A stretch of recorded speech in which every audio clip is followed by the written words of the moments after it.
Hi, how you doing? Justin here today with another 5-minute exercise for you. This is one of my favorites and I call it quality notes.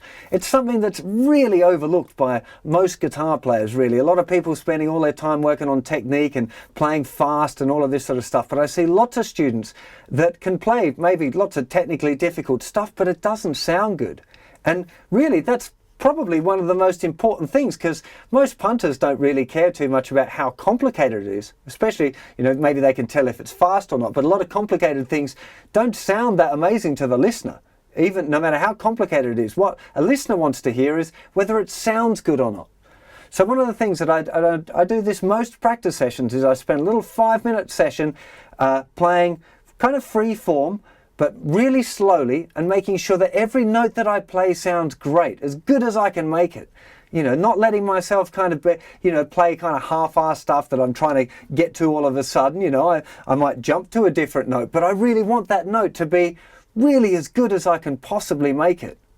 That making sure that my finger position is really nice, and it's because if your finger position's bad, you never get a good note. If you're back too far off the fret, it'll get all buzzy, that kind of thing. You want it right next to it.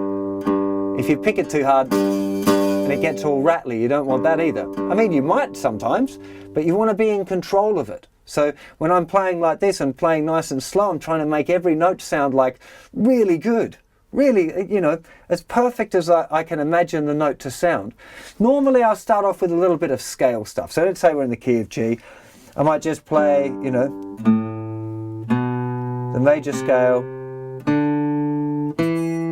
That one was a bit buzzy. There we go. That was better. I'm trying to get it nice and synced up. Not worrying about vibrato or anything like that yet. Just trying to make the notes sound nice and fat and round. And I might start playing it up a bit.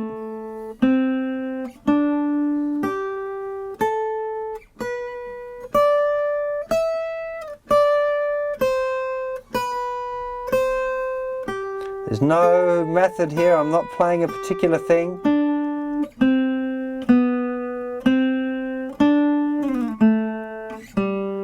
You can get into doing this.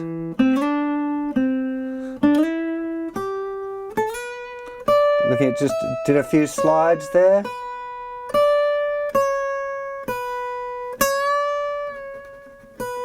You could do a little bit of bending if you want.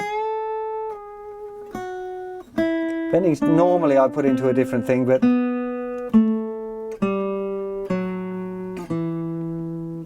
it's kind of weird at the moment because I'm trying to think a little bit about the lesson as well as what I'm playing. But really it's almost like a meditative thing, just thinking about getting quality notes. So all I'm concerned with is the sound and the tone, and it works acoustic guitar, electric guitar, it doesn't really matter.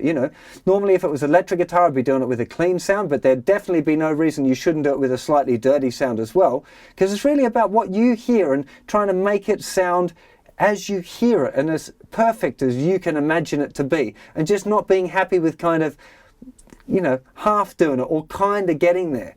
Because really, it's 9 times out of 10, if I hear a solo being played, I want to hear it sounding great. I don't care about how technical it is at all. That's the least important thing. I want it to feel emotive and powerful and great, and not just kind of half done.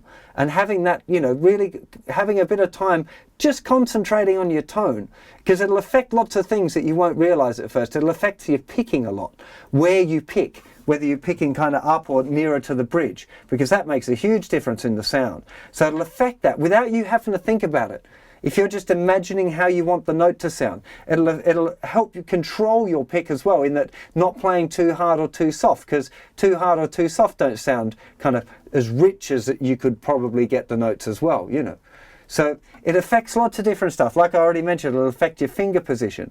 It'll help you if you start getting into doing slides from notes, slides off notes, that kind of stuff. It'll just change how good they sound. Because whereas before you maybe think a little bit too much about the technique instead of the sound that you get from using the technique, it changes stuff. It really does. You know, give it a go for a few months. Like all of the exercises that I mentioned to you, you know, not everyone will work for every person, but these kind of things I think work for most people. So give it a try for a couple of weeks, put it into your practice routine and give it a go. And if it doesn't work, lose it and start doing a different one. But I'd be very surprised if for most of you this didn't kind of change how well you can play, and it gives you a new sense of confidence and purpose in what you play as well, because you know that what you're doing sounds kind of good. And that's, you know, if you've got access to a recording environment, you know, you can record your guitar. This is a great thing to be recording as well, because you do notice most of it at the time, but listening back to it when you've played really well and you've felt like you've got loads and loads of really nice sounding notes,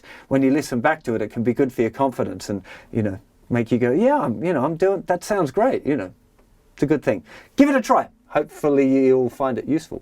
I'll see you for plenty more lessons very soon. Take care of yourselves. Bye-bye.